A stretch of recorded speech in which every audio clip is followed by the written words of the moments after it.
Petani tembakau di Lombok Tengah terancam gagal panen.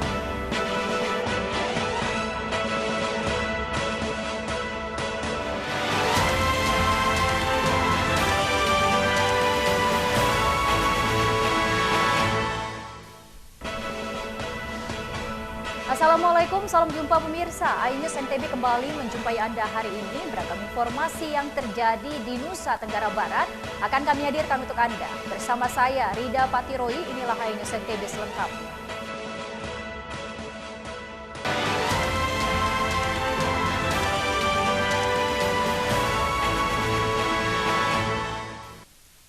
Pemirsa, mengawali perjumpaan kita hari ini, seorang oknum PNS diamankan saat Reskrim Polresta Mataram karena diduga melakukan penipuan dengan menjanjikan korbannya diangkat menjadi PNS.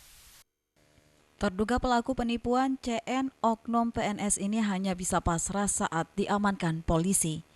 Saat diinterogasi, CN mengaku menjanjikan korbannya menjadi pegawai honorer dan diangkat menjadi PNS dengan meminta imbalan uang puluhan juta kepada korban. Karena janji tak kunjung dipenuhi, terduga pelaku CN dilaporkan oleh korbannya ke Satreskrim Polresta Mataram. Kasatreskrim Polresta Mataram Kompol KD Adibudi Astawa menegaskan, modus penipuan perekrutan pegawai honorer menjadi PNS pada sebuah rumah sakit di Kota Mataram dilakukan sejak tahun 2020 dan korbannya mengalami kerugian sebesar 28 juta. Mendapat laporan keluar dari saudari I terkait adanya janji yang tidak terselesaikan, yaitu yang bersangkutan dijanjikan untuk dapat lulus menjadi seorang PNS di rumah sakit salah satu rumah sakit di Kota Mataram, yang mana janji tersebut tidak terrealisasikan, sementara uang yang diminta sudah terpenuhi. Terduga pelaku CN kini menjalani penahanan dan sudah ditetapkan tersangka dan berkas perkaranya telah diajukan ke Kejaksaan Negeri Mataram untuk proses penyidikan lebih lanjut. Tersangka CN dijerat pasal 372 atau 378 KUHP tentang penipuan dengan ancaman 4 tahun kurungan penjara. Dari Mataram, Hari Kasidi, iNews melaporkan. Kita beralih ke informasi lain, petani tembakau di Kabupaten Lombok Tengah terancam gagal panen karena ribuan hektar tanaman tembakau rusak akibat terendam air hujan. Tembakau di Desa Bangket Parak, Desa Pujut, Kabupaten Lombok Tengah, tetap kembali menanam tembakau yang kedua meskipun gagal pada tanam pertama akibat diguyur hujan. Petani mengaku tidak memiliki pilihan lain selain menanam tembakau karena sudah menjadi kebiasaan. Sementara untuk menanam kembali, para petani menghabiskan setidaknya 5 juta lebih untuk pembelian bibit, belum termasuk kerugian saat tanam pertama yang gagal. Selain itu, para petani juga kesulitan dalam memperoleh bibit karena stok bibit yang sedikit, sehingga sedikit petani yang terpaksa mencari bibit tembakau ke wilayah Lombok Timur. Kali ini Pak? Kedua. Yang pertama? 16. Gagal ya? Gagal. Itu berapa kira-kira kerugiannya Pak? Beli bibit itu 4.000. Harga satu biji bibit itu 90 ya. 900. Nah. Kenapa tidak mencoba menanam yang lain Pak? Kebiasaan kita tanam ini kan tidak butuh air banyak kalau tembakau. Data dari Dinas Pertanian Lombok Tengah, seluas 1.800 hektar lahan tanaman tembakau terendam air hujan, diantaranya di Desa Gapura, Truwai, Bangket Parak, hingga Kidang.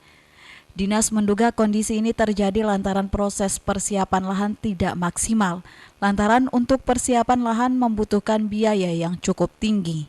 Ini dikarenakan karena apa kan, proses persiapan lahannya itu tidak maksimal gitu.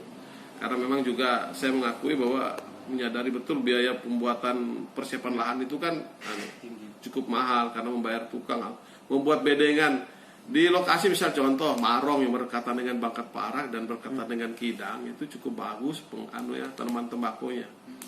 Sebenarnya upaya edukasi dari dinas sudah kami sampaikan lewat PPM. Akibat gagal tanam ini, kerugian petani pada lahan 1.800 hektar tersebut ditafsir mencapai ratusan juta rupiah. Dari Lombok Tengah, Emma Widiawati, iNews melaporkan. Kita beralih ke informasi lain, pemirsa. Arus lalu lintas keluar masuk hewan ternak dari luar daerah ke Kabupaten Lombok Barat ditutup sementara guna untuk mencegah penyebaran wabah penyakit mulut dan kuku hewan ternak. Cegah penyebaran wabah PMK hewan ternak, mobilitas akses keluar masuk hewan ternak dari luar ke Kabupaten Lombok Barat ditutup sementara.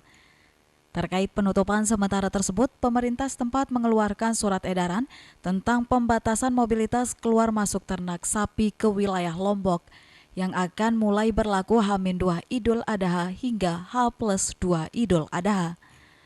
Dalam surat edaran tersebut, Pemda Lombok Barat memberikan kelonggaran mobilitas untuk hewan kurban lintas kabupaten kota, namun tetap harus dilengkapi dengan surat keterangan sehat hewan. Tidak akan ditahan dengan syarat sudah dilengkapi dengan SKKH, surat keterangan kesehatan hewan, yang dibuat oleh dokter kesehatan hewan masing-masing di kabupaten tersebut. Untuk pengawasan mobilitas keluar masuk hewan ternak, Polres Lombok Barat telah menyiapkan 2 posko penyekatan di Pelabuhan Lembar dan Gilimas. Untuk sementara kan nanti ini kita ada di Lembar, ya, perbatasan di Lembar itu juga ada TNI Polri di sana, ada dari karantina dan dari SDP. SOP-nya hampir sama juga kita melaksanakan kemarin waktu COVID kita. Ada pos penyekatan. Berarti yang nggak boleh itu adalah pengiriman jalur lintas. Iya, utama yang dari sini kembali itu juga tidak boleh. Di posko penyekatan hewan ternak ini disiagakan personil Polri TNI dan petugas karantina hewan dari pintu masuk Pelabuhan Lembar dan di beberapa titik penyekatan di Lombok Barat. Dari Lombok Barat, Muzakir, iNews melaporkan. Pemirsa, usai jeda pariwara berikut kami akan kembali hadir dengan beragam informasi lain. Tetap bergabung bersama kami.